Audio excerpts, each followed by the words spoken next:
So let's implement our 8-bit register transfer test harness.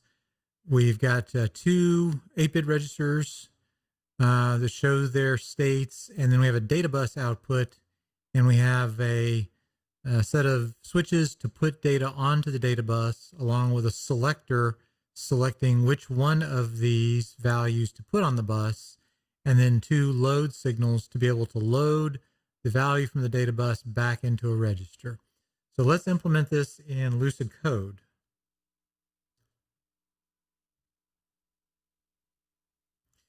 So I have a user interface layout here. I've also got it here, so we're going to be referring back to it. First thing that we need to do is we need to declare some of our components. So we need two D registers. We need a D register, and we're going to call it register A. And we need to pass to register A clock signal, which is not the alkatry clock, but it is the clock signal from our own clock module.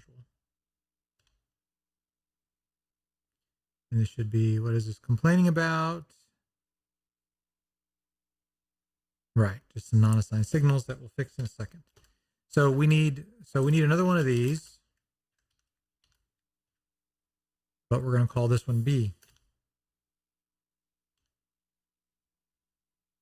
Okay. So in a sense, we just need to wire this stuff up now. We have, right. Okay. So let's start wiring these things up. So if we flip back over to our schematic, let's go ahead and load up the load. So we already did the clock. If we go from left to right, we've already got the clock taken care of.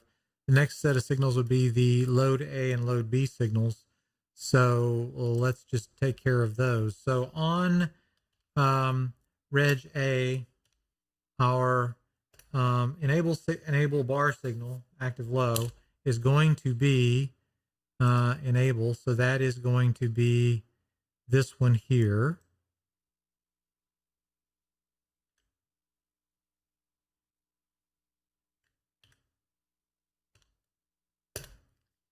So reg B enable is going to be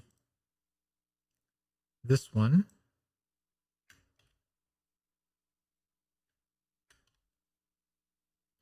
Okay, so those two are done.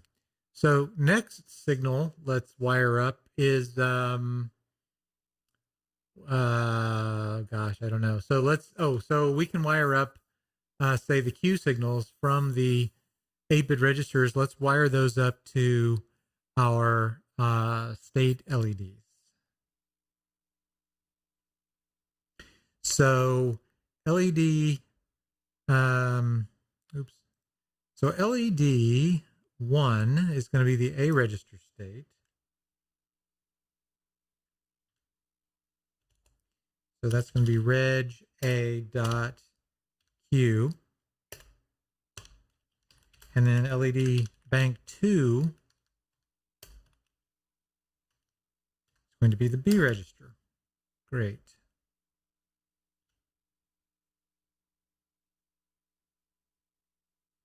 And now one thing that I did not define, which is pretty important, is, let me flip back over. So we have a data bus here, right here. And so this is not a flip-flop, but it's basically just a series of wires that are holding this instantaneous state, if you will. And it's a set of 8 bits, 8 wires. So we need to declare our data bus somewhere. So we're going to declare it as a signal, and we're just going to call it data bus. And we need 8 bits.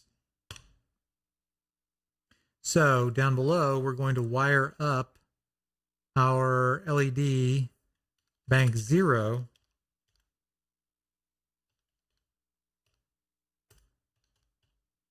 to our data bus.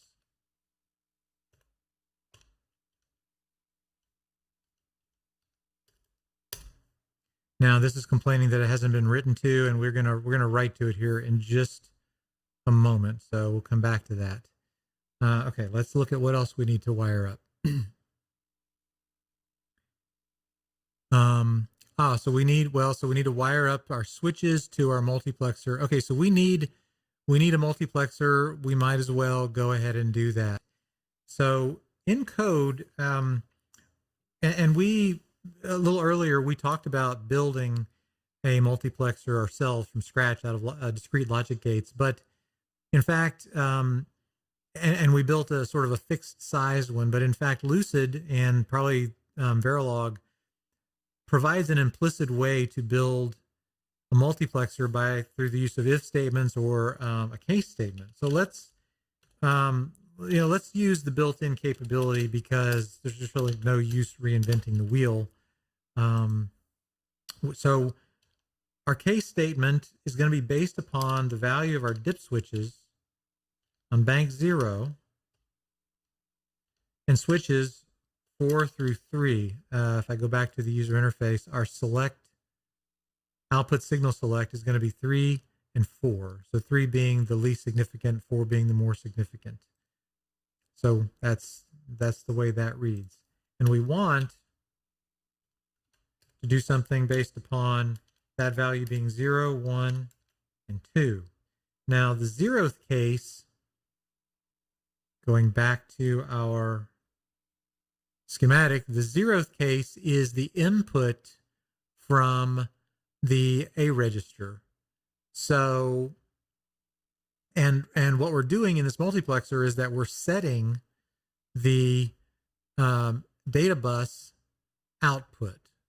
So if I can get my cursor over, oh, there we go. There it is.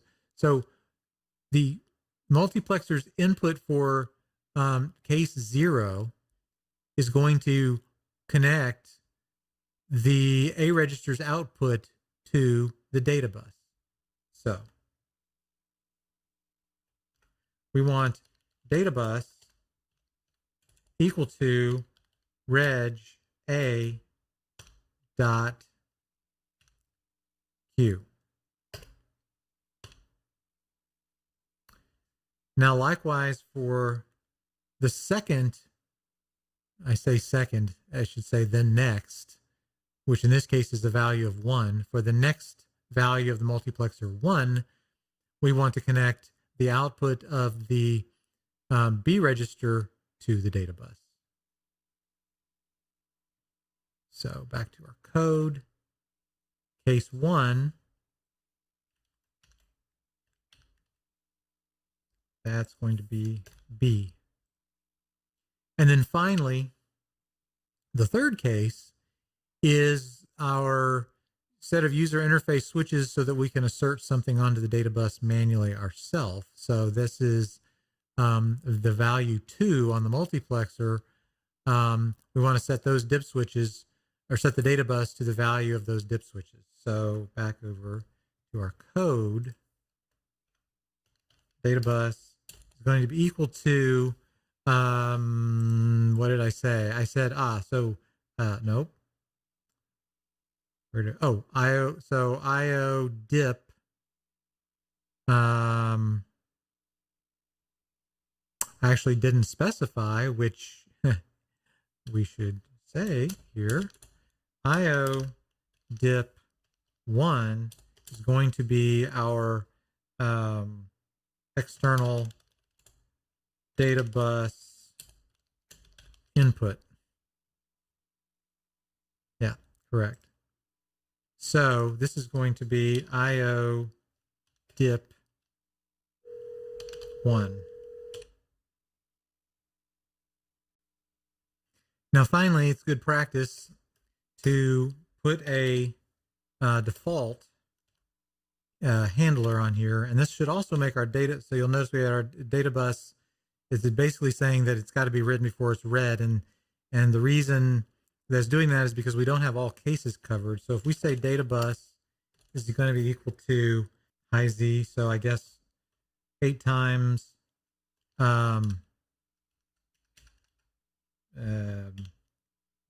B1Z. My guess is that should make, yeah, that makes this go away. So we now have data bus set to some value in all cases. Now we should never get this value right here.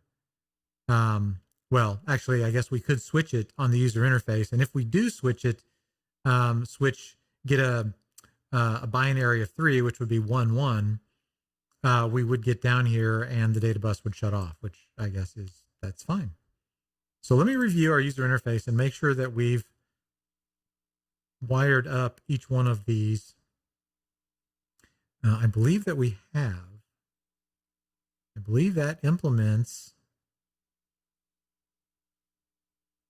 the register transfer. So let's do a design rule check. No. Oh, so we didn't catch everything. That's very handy.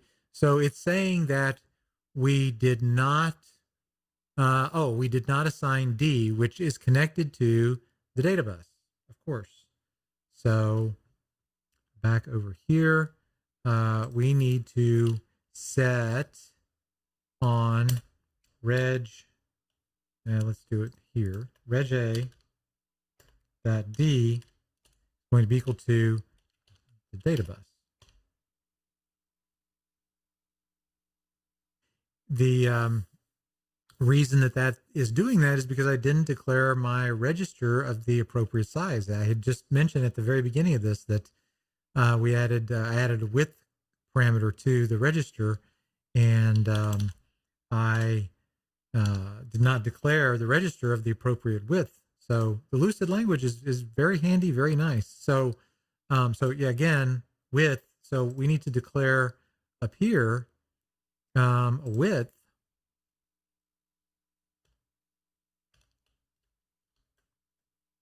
of 8, and probably I should have a default. And that's complaining because it's not clock. It should be out, not clock. That's the output from the clock being fed to the input of the clock for the register. And then likewise here, this should be out. And then a width declared for this register as well. And this is probably complaining that I haven't assigned D, which I was in the process of doing right here. Okay, let's design rule check it. Aha. Looks like it's good. Let's build it.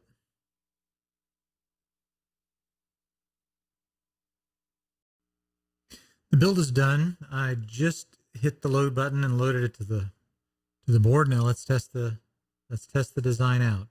So right now I have the output control set to 2, which, if you'll recall, that is directing the output from the switches to the data bus. This is the data bus here. So any of these switches that I flip here should show up on the data bus, and they are. So, and also notice that the clock is not running. So this is the LED for the clock, and it's not running. I've got it paused. That's this switch here. So I want to, let's load the value that's on the data bus into register A. So the load control switch is this first switch here for register A, and it's active low. So I'm going to set it low. Now I'm going to pulse the clock once, and we should see the value of the data bus be loaded into register A. So I'm going to pulse the clock, and we do. So let's prove that this sticks around here by changing a value. Actually, let's just clear the data bus because we still have switches being asserted on the data bus. So let's turn those off, and let's just run the clock and see if this value in register A changes, which it should not, assuming that I turn the load switch, the load switch off, which I just did. So let's run the clock.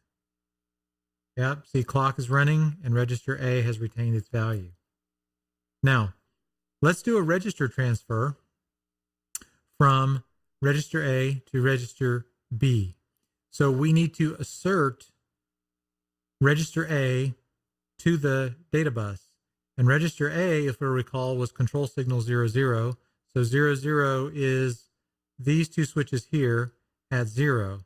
And now we've got register A asserted to the data bus. Now we want to flip the load control switch to load the value from register A over to, from the data bus over to register B. And that is done with this third dip switch right here. It's actually dip switch 2. So actually, I'm going to stop the clock. And then I'm going to flip this switch. And then when we pulse the clock, we should see the register transfer from the data bus over to register B. And we do. So this proves that our register module and our register transfer mechanism is working.